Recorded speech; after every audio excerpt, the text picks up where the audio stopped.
Avqust ayının 11-də ölkə başçısı cənab İlham Əliyev və 1-ci xanım Mehriban Əliyevanın iştirakı ilə Naxçıvanda ilk, ölkədə isə 8-ci DOST mərkəzi istifadəyə verildi.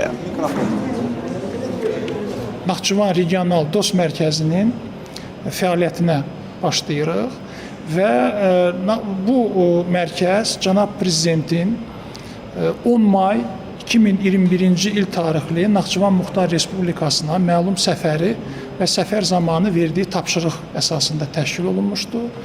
Mərkəzin ümumi sahəsi təxmini 3500 kvadrat metrədir. Mərkəz gün ərzində orta hesabla 500-600 vətəndaşa xidmət göstərəcək.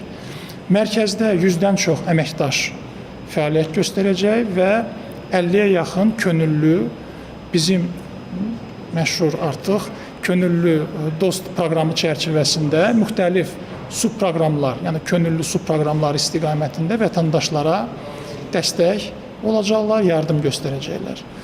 Mərkəz müasir konstruktivlik üslubunda dizayn olunub.